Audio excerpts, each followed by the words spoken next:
Russo, he got a channel now. So I want to hear about Stevie Ray. Why he didn't go to WWE, Booker T. I want to hear that because I always wonder why he never went up there. So I thought about that. I was like, he never was in there. I never went up there. Russo'sBrand.com, where the pros are the pros. This is Black and White.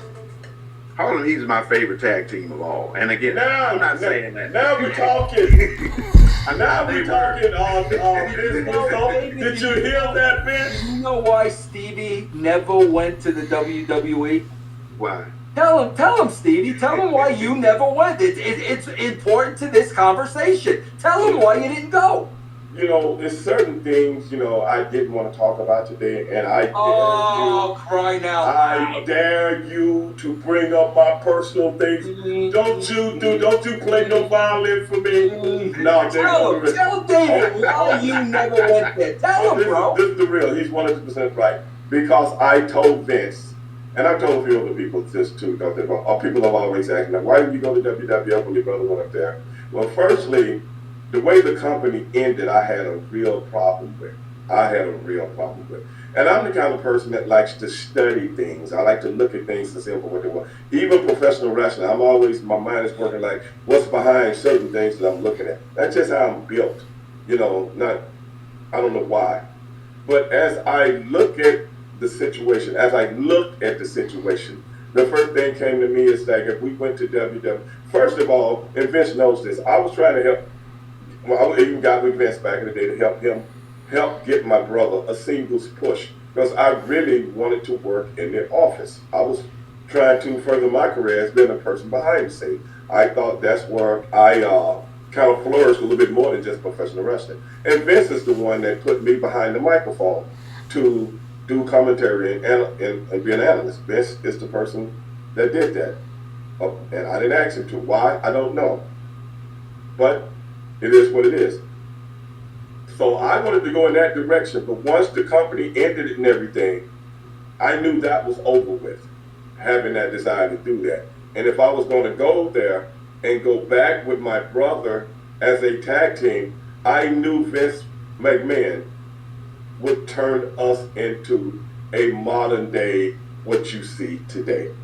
And I did not want people to see us in any other shape or form than what they had already seen us for the last 10 years, if that makes sense. I was never going to be a New Day. I was never going to be your stepping infection. It ain't no way I'm going to sit out here and let Triple H tell me the only thing I'm here for is to entertain you. You did? That ain't happening. I'm never going to fight in a grocery store and act like I'm scared of a man. Because I'm honest with you, brother, since I was a little bit behind that. Woo! Stevie Ray don't play that shit. But they're both rough because what's that man's name? Fernandez talked about that. He said he remembered them both from what was the Texas company. He said Booker and Stevie ain't nothing to play with. But I remember what he's talking about. That I can't believe that was early 2000s now. Damn, that fight with Stevie Ray or Booker T and what's the name in the story? Yeah, I didn't like that. I remember that. I didn't like that. And my buddy, the one I was trying to get on the channel, he said, "What the hell that look like? This man getting beat up in the grocery house." I don't know. I didn't like that. That shit I didn't like. I was like, what the hell was that? He was like, because he said he liked Stone Cold too, but what the hell was that? I was like, I don't know. That was some shit there. I don't even know what that feels like. Seriously. So, and I know how the gimmicks they put on the African American wrestlers, and I know I wouldn't be able to put up with it. I know I would have fucking lost my mind. So, and I even told my brother that. We had a conversation. I said, brother, you go do what you're doing. I can't do it. It's dancing business. And then a couple of years later, they were talking to me through my brother that coming in the door, and I was like, I told him, let me think about it. Then I was like, no, I can't do it, bro. And it's funny, David, because the Booker T that I worked with at WCW, and then the Booker T on WWE, bro. Like Stevie said, and he's not my brother. You know, bro. We had a rough patch in our relationship, me and Stevie, because Booker, you know, used to tell people I was the brother he never had.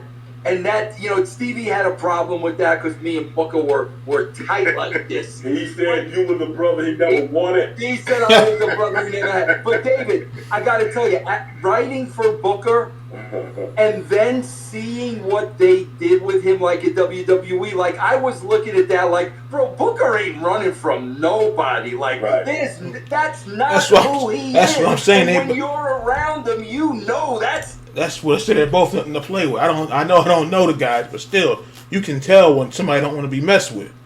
They ain't gonna give you 2 and 3 warnings. So you can just tell. Like I remember when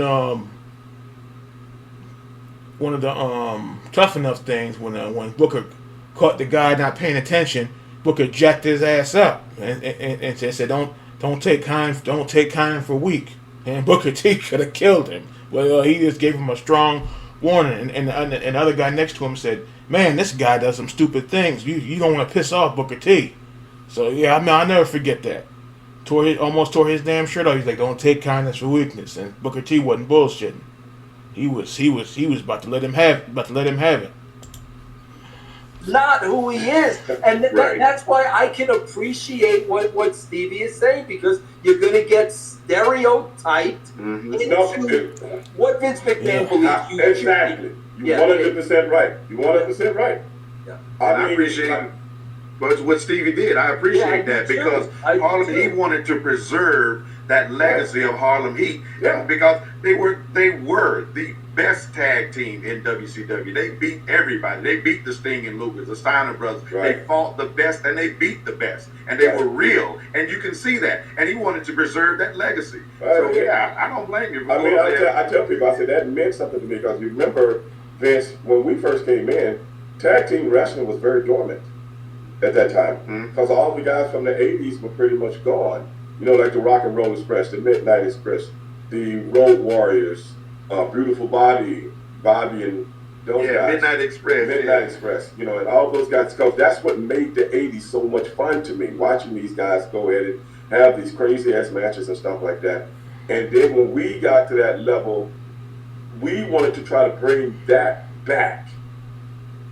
You know, we wanted to try to bring that level of tag team where the tag teams were a good part of professional wrestling, not just two guys thrown together. Real tag teams. Yeah, you know what I'm saying. So we really felt good about that. I think one of the only time they threw them together and it was really good when they put together. He was stunning. Yes, he was stunning Steve. Then Hollywood Blonde. They put and then as soon as it got popular, they split them up. That was stupid. Now I'm sorry, but that was stupid. And then somebody else said the same. Even the guys that are wrestlers said, "Come on now, you got something going. What do you do? Why you break them up? That's stupid." That new page, a new chapter of 90s tag team stuff. So we were very, very proud of that. And that's something I tell people all the time. I go to my grave and say, I'm proud of being, you know, an intricate part of bringing back what used to be. Yeah, that made me feel good.